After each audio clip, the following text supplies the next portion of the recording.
Assalamualaikum warahmatullahi wabarakatuh. Selamat pagi anak-anak semua, semoga kalian sehat selalu. Kali ini kita akan mempelajari klasifikasi materi dan perubahannya. Nah, KD pada pertemuan kali ini yaitu KD 3.3 menjelaskan konsep campuran dan zat tunggal, unsur dan senyawa, sifat fisika dan kimia, perubahan fisika dan kimia dalam kehidupan sehari-hari. KD 4.3-nya menyajikan hasil penyelidikan atau karya tentang sifat larutan, perubahan fisika dan kimia atau pemisahan campuran. Apa sih materi itu? Nah, materi adalah segala sesuatu yang menempati sebuah ruang dan mempunyai massa. Materi berdasarkan wujudnya ada 3, yaitu zat padat, zat cair, dan zat gas. Materi berdasarkan komposisi yang ada di alam dapat diklasifikasikan. Berikut adalah pemetaan konsep dari materi. Berdasarkan wujudnya, materi terbagi menjadi padat, cair, gas. Sedangkan berdasarkan komposisinya, materi terdiri dari zat tunggal dan zat campuran. Pada zat tunggal ini juga masih terbagi lagi, yaitu unsur dan senyawa. Sedangkan pada zat campuran juga masih terbagi lagi, yaitu heterogen dan homogen. Nah, berikut ini adalah pengertian tentang zat. Zat adalah materi yang memiliki susunan tertentu atau tetap dan bersifat yang tertentu pula. Contohnya adalah air, perak, etanol, garam dapur, dan karbon dioksida. Zat yang satu berbeda susunannya dari zat yang lainnya dan dapat didefinisikan dari penampilannya, baunya, rasanya, dan sifat-sifatnya yang lain. Pengertian zat padat. Zat padat adalah suatu zat atau benda yang mempunyai bentuk dan volume yang tetap. Contohnya, kelereng, balok kayu, genteng, tiang besi, tembok, dan lain-lain. Ciri-ciri zat padat yaitu memiliki bentuk yang tetap, volume yang tetap, susunan partikel zat padat. Padat itu letaknya teratur dan berdekatan.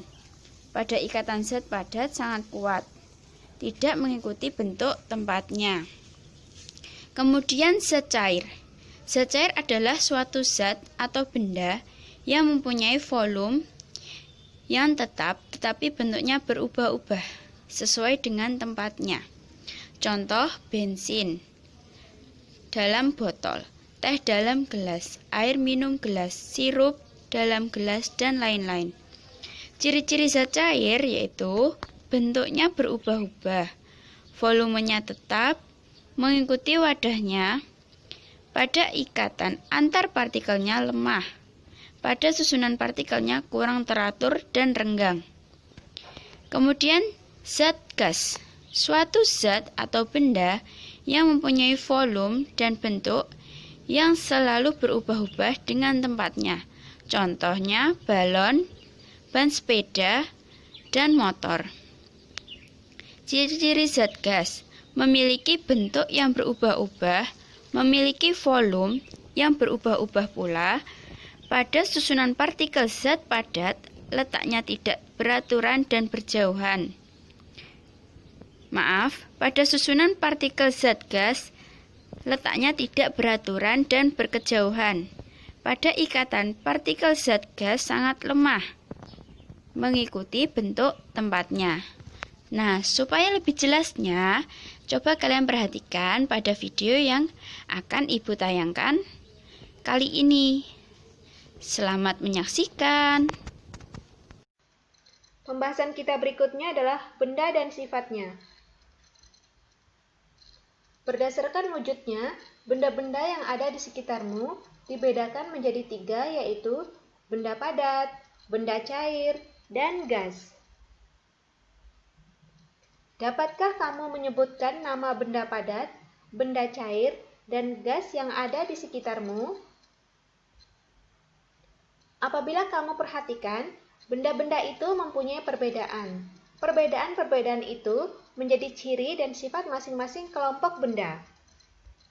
Untuk lebih jelasnya, mari kita uraikan masing-masing wujud benda tersebut. Yang pertama adalah benda padat. Benda padat ada yang keras dan ada yang lunak. Benda padat juga ada yang lentur dan keras. Adapun contoh dari benda padat yang keras adalah besi dan batu. Sedangkan benda padat yang lunak contohnya plastisin dan tanah liat. Contoh dari benda padat yang lentur dan keras seperti plastik atau gelas plastik. Sifat-sifat benda padat.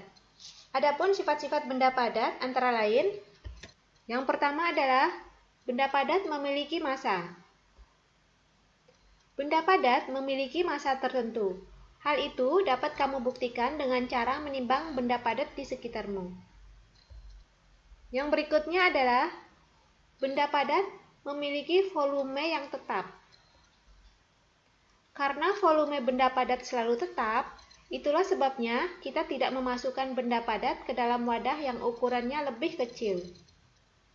Volume adalah ruangan yang ditempati oleh suatu benda. Volume benda dapat diukur dan dinyatakan dengan satuan mililiter atau sentimeter kubik. Yang berikutnya adalah benda padat bentuknya tetap. Benda padat tidak berubah bentuk jika dipindahkan ke tempat lain, seperti pensil, penggaris, penghapus, atau ballpoint tidak berubah bentuk ketika dikeluarkan dari dalam tasmu. Kemudian, masukkan benda-benda itu ke dalam gelas. Apakah bentuknya berubah? Tentu tidak, kan? Pensil, penggaris, penghapus, dan ballpoint bentuknya selalu tetap. Yang berikutnya adalah benda padat dapat berubah bentuk karena dipengaruhi oleh sesuatu. Contoh, plastisin bentuknya dapat berubah jika ditekan. Perubahan bentuk plastisin dapat kamu manfaatkan untuk membentuk mobil mainan atau boneka pada pelajaran kesenian. Kertas dapat dibuat menjadi berbagai bentuk dengan cara dilipat. Kain dapat dipotong dan dijahit hingga berubah menjadi baju. 2. Benda cair. Benda cair yang paling sering kita temui adalah air. Air dapat berupa air sungai, air minum, atau air hujan. Adapun sifat-sifat benda cair, yaitu benda cair memiliki massa dan bentuknya berubah sesuai dengan wadahnya. Untuk benda cair yang memiliki massa, dapat kita buktikan dengan membandingkan botol kosong dengan botol yang berisi air. Manakah yang lebih berat antara kedua botol tersebut? Botol berisi air tentu memiliki massa lebih besar daripada botol kosong. Hal itu membuktikan bahwa benda cair memiliki massa. Yang berikutnya adalah bentuk benda cair berubah tergantung pada wadah yang ditempatinya dan jumlahnya tetap. Hal ini bisa dibuktikan dengan kita memasukkan air ke dalam botol dan ke dalam gelas. Bagaimanakah bentuk air tersebut? Tentu bentuk air akan berubah tergantung pada wadah yang ditempatinya. Berikutnya adalah benda cair memiliki volume yang tetap. Benda cair dapat diukur dan dinyatakan dengan satuan liter. Adapun pengertian volume adalah ruangan yang ditempati oleh suatu benda. Yang berikutnya adalah permukaan benda cair yang selalu tenang, selalu datar. Dalam keadaan tenang atau seimbang, permukaan air akan menunjukkan permukaan yang datar. Kamu dapat buktikan hal ini pada botol yang diisi air. Pada keadaan botol tegak, miring, atau rebah, permukaan air selalu datar. Sifat tersebut dimanfaatkan oleh para tukang bangunan untuk memastikan bahwa ketinggian tembok dalam suatu bangunan telah benar-benar datar. Alat khusus yang biasa digunakan untuk mengukur datar atau tidaknya tembok tersebut dinamakan waterpass. Ada dua jenis waterpass yang biasa digunakan, yaitu waterpass yang berbentuk selang dan waterpass yang berbentuk batang. Sifat yang berikutnya adalah benda cair mengalir ke tempat yang lebih rendah. Sifat air yang lain adalah bergerak ke segala arah dari tempat yang tinggi ke tempat yang rendah. Contohnya adalah air sungai. Air sungai berasal dari mata air yang terletak di pegunungan. Air tersebut akan mengalir terus menelusuri lembah. Akhirnya, air sungai sampai di laut. Contoh lainnya adalah air terjun. Namun, ada juga air yang dapat mengalir dari tempat yang rendah ke tempat yang tinggi, yaitu dengan menggunakan alat.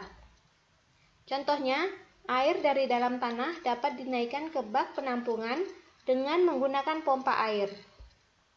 Dari bak penampungan, air dapat dialirkan sesuai dengan keperluan. Sifat benda cair berikutnya adalah air meresap melalui celah-celah sempit. Zat cair dapat meresap ke dalam celah-celah sangat sempit. Contohnya, naiknya minyak tanah pada sumber lampu tempel, sehingga lampu itu menyala. Naiknya minyak tanah pada sumbu kompor, sehingga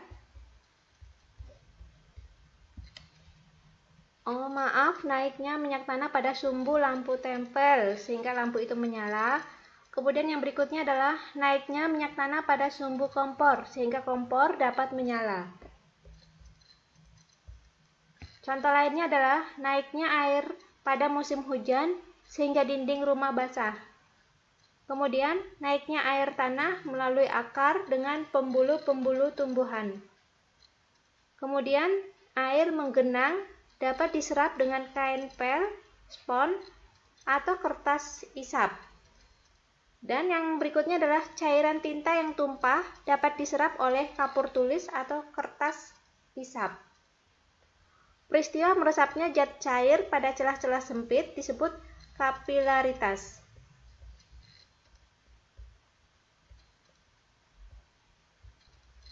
Sifat benda cair yang berikutnya adalah benda cair menekan ke segala arah.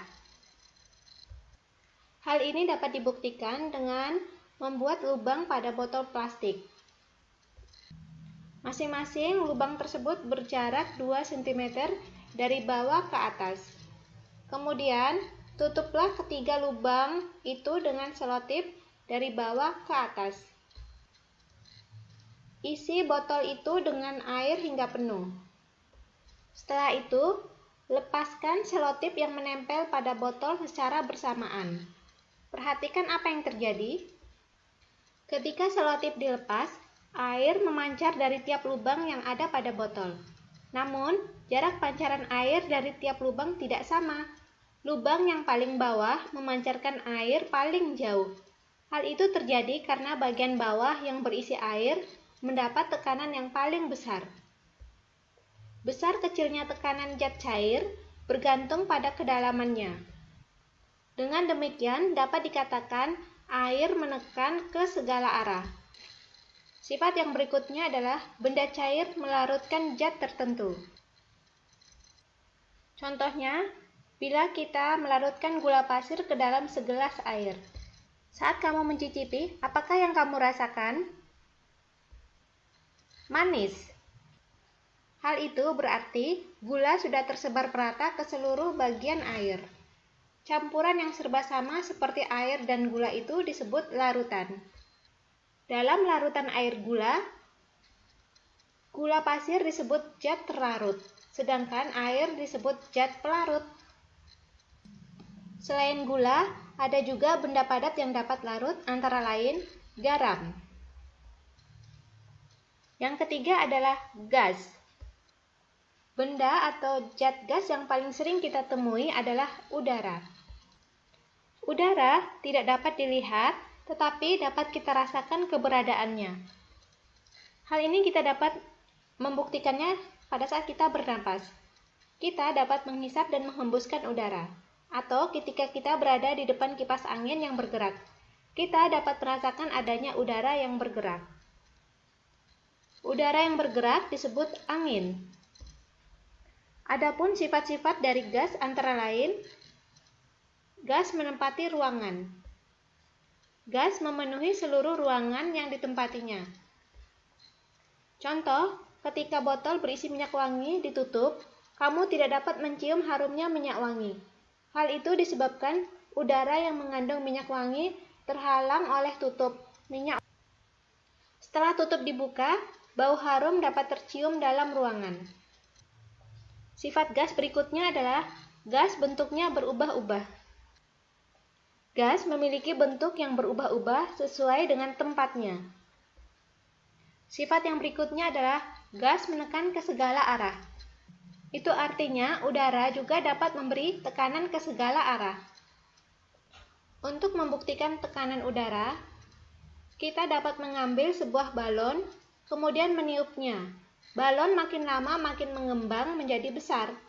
Jika disentuh, makin lama makin terasa keras. Semua itu disebabkan oleh tekanan udara yang ada di dalam balon.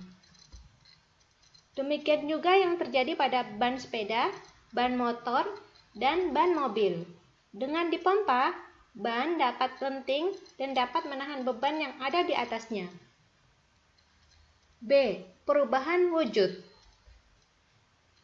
Wujud padat, cair, dan gas dapat mengalami perubahan. Perubahan wujud benda dapat dilihat pada gambar berikut. Perubahan wujud meliputi melebur atau mencair, membeku, menguap, mengembun, dan menyublim, serta mengkristal. Untuk lebih jelasnya, mari kita uraikan masing-masing perubahan wujud tersebut. Yang pertama adalah melebur dan membeku.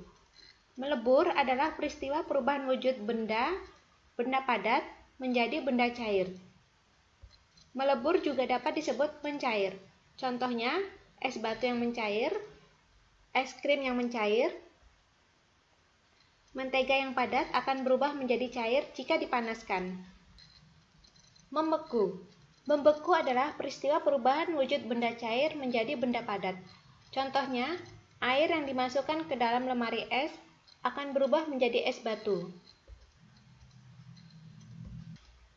Perubahan wujud yang berikutnya adalah menguap dan mengembun. Menguap adalah peristiwa perubahan wujud benda cair menjadi gas.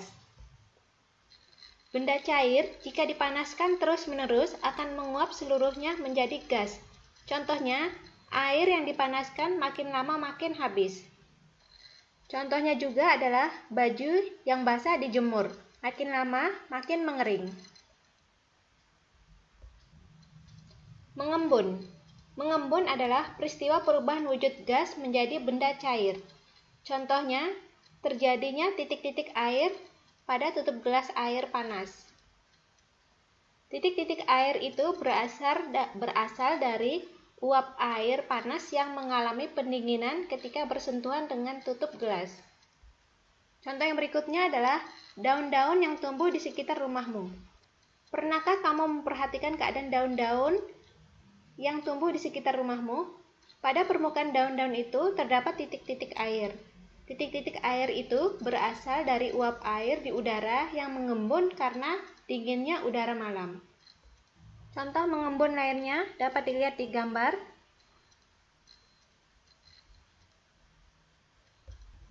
Perubahan wujud yang lainnya adalah menyublim. Menyublim adalah peristiwa perubahan wujud benda padat menjadi gas atau sebaliknya. Contohnya adalah kapur barus. Kapur barus yang diletakkan di dalam lemari, lama-kelamaan akan habis. Hal ini terjadi karena kapur barus berubah menjadi gas yang berbau khas.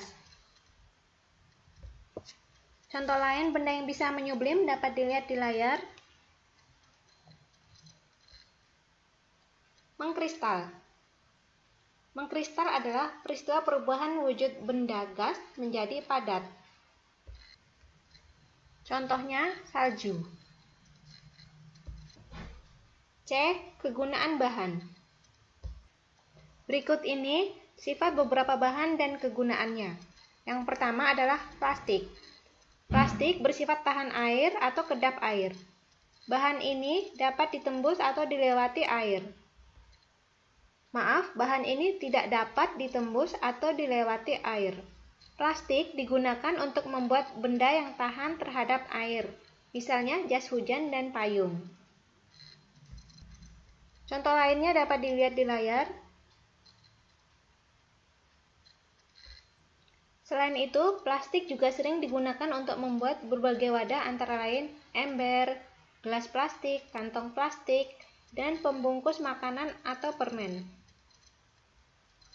Yang kedua adalah kertas. Kertas bersifat mudah menyerap air. Bahan penyerap air sifatnya berkebalikan dengan bahan tahan air. Air atau zat cair lainnya jika mengenai bahan ini akan diserap. Kertas juga dapat digunakan sebagai media untuk membuat koran, majalah, dan buku. Kertas memiliki jenis yang bermacam-macam, mulai dari kertas yang lembut hingga kertas karton yang keras. Kertas sangat praktis karena dapat dibuang setelah digunakan. Selain itu, kertas yang tipis dapat menyerap cairan sehingga digunakan untuk membuat tisu. Selain bersifat mudah menyerap air, kertas dapat dibuat menjadi kedap air. Kertas yang telah dibuat kedap air digunakan untuk membungkus makanan dan minuman, seperti kertas minyak. Kertas termasuk bahan yang mudah didaur ulang. Kertas daur ulang merupakan kertas yang terbuat dari kertas bekas. Kertas memiliki kelemahan yaitu mudah terbakar, mudah robek, dan tidak tahan air.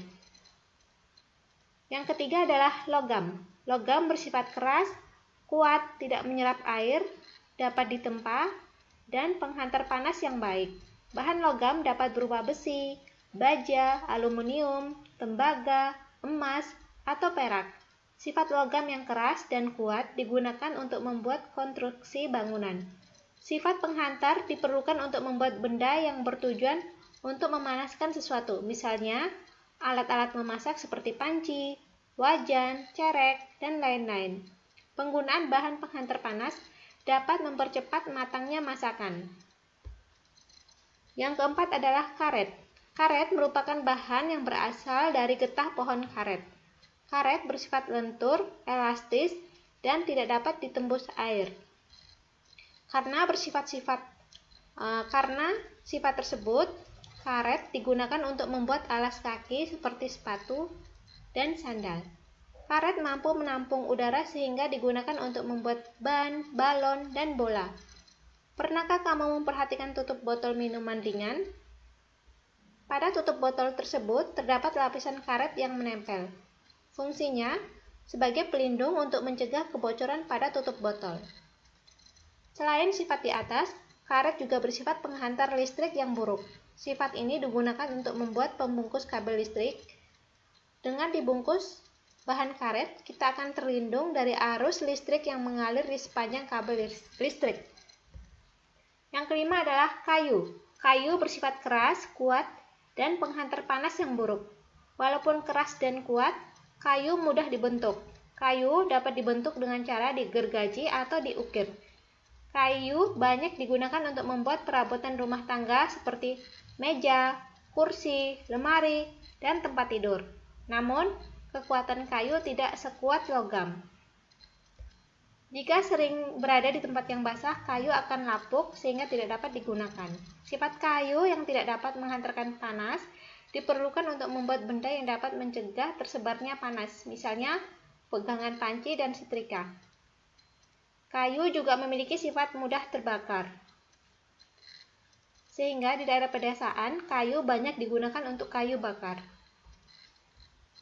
Yang terakhir adalah kaca. Kaca bersifat tembus pandang, dapat dilalui cahaya. Artinya, kita dapat melihat keadaan di balik kaca tersebut. Kaca dapat digunakan sebagai bahan jendela atau spion kendaraan. Selain itu, kaca dapat digunakan sebagai bahan pembuat lensa kacamata. Kaca jenis ini dapat membantu penglihatan saudara-saudara kita yang matanya terganggu mengalami mengalami gangguan. Demikian pembahasan tentang benda dan sifatnya. Semoga